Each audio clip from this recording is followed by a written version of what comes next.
नमस्कार साथियों, काशीदीप crime news में आपका स्वागत है। गुंडा एक्ट निरस्त, आरोपी हुआ दोषमुक्त। वरिष्ठ अधिवक्ता अभिषेक कुमार दुबे ने दिया तर्क।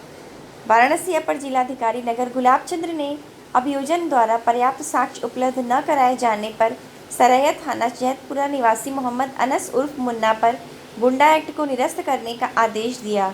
आरोपित की ओर से वरिष्ठ अधिवक्ता अभिषेक कुमार दुबे ने पैरवी की।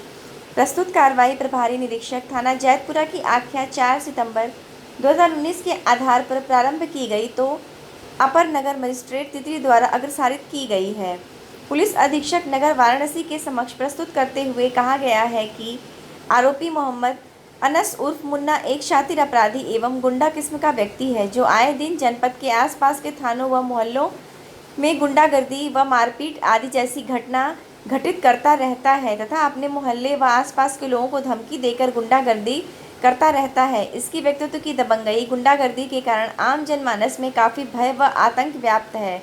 इसके भय व आतंक से कोई भी व्यक्ति पुलिस में व न्यायालय में सूचना देने, शिकायत व गवाही देने का साहस नहीं कर पाता है। ऐसी स्थिति में इस व्यक्ति का स्वतंत्र विचरण करना जनहित में उचित नहीं है। यह भारतीय दंड विधान के अध्ययन 16, 17 व 22 में वर्णित अपराधों के करने का अभ्यस्त अपराधी है। पुलिस अधीक्षक नगर द्वारा उक्त रिपोर्ट को अनुमोदित करते हुए कहा गया है कि उक्त आरोपित के विरुद्ध उत्तर प्रदेश गुंडा नियंत्रण अधिनियम 1970 की धारा 3 के अंतर्गत कार्रवाई की जाए। वाराणसी से काशीदीप क्राइम न्यूज़ ज्योति केशरी की रिपोर्ट। अपना परिचय दीजिए। मेरा नाम अभिषेक दुबे है। मैं यहाँ प्रैक्टिशनर हूँ। 20 साल से मेरी प्रैक्टिस है विधि का। जी, मामला क्या है आपका पूरा? मोहम्मद अनस ये जो है जैतपुरा थाने से मुलजिम बने थे क्राइम नंबर 184 2019 में। इसमें 386, 323, 504, 506, 509 की धारा थी। मात्र एक मुकदमा था। उस पर जैतपुरा प्रभारी ने गुंडा एक्ट लगा दिया जो कि एडीएम सिटी साहब के यहाँ चल रहा था। कल उसमें एडीएम सिटी साहब ने आदेश किया, उसको दोष मुक्त कर दिया। चूँकि एक मुकदमा होने से कोई गुंडा नहीं हो जाता। Honourable high court, honourable supreme court का क्लियर कट इसमें है, रूलिंग भी है कि एक मुकदमे के आधार पर किसी को गुंडा आप नहीं बना सकते। तो हमने उस जो उन्होंने किया, जो हमको नोटिस दी, उस नोटिस के जवाब में हम एडीएम सिटी के हाजिर हुए और जवाब लगाया और बहस वगैरह हुई। उसके बाद कोर्ट ने सारी चीज़ों को देखते हुए मोहम्मद अनस को बरी कर दिया। एडीएम सिटी का क्या कहना था? एडीएम सिटी का कहना ये था, वो हमारी राय से सहमत थे। चूँकि honourable high court, supreme court की रूलिंग भी हमने दी थी, तो उनका कहना बिल्कुल सही था और वो बिल्कुल वाकिफ थे इस बात से कि केवल मात्र एक मुकदमा 386, 504, 509 जिसमें अभी दोषी भी हम साबित नहीं हुए हैं, उसमें किस तरह से आप हमको गुंडा साबित कर सकते हैं। तो कोर्ट ने उस चीज़ को सुना, हमारी उन सारी बातों को, और उसके बाद एट लास्ट हमें दोष मुक्त कर दिया। तो क्या थाना प्रभारी के लिए भी कोई एक्शन लिया गया? हमारे यहाँ यही एक सबसे खराब व्यवस्था है। एक आदमी किसी व्यवस्था में जाता है, एक मुकदमे हो गए, प्रभारी हैं, लाद दिया मुकदमा। केवल जैतपुरा की बात क्यों करेंगे आप उठाइए भेलूपुर का भी एक मेरा गुंडा एक्ट का ही साहब ने किया, वो भी एक मुकदमे में ही था, दोष मुक्त हुआ। तो कहने का मतलब है आप एक मुकदमे पे गुंडा एक्ट लगा देते हो।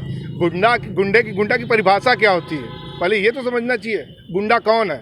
अराजकता और समाज को जो नुकसान पहुंचा रहा हो, ऐसा कुछ नहीं है। एक मात्र मुकदमे में आपने उसको गुंडा एक्ट लगा दिया, गुंडा साबित कर दिया। किस बेस पे उन्होंने आपके ऊपर गुंडा एक्ट लगाया था? केवल एक वो मुकदमा 386, 504, 506, 509, मात्र एक मुकदमे पे इन्होंने हमें गुंडा लगा दिया।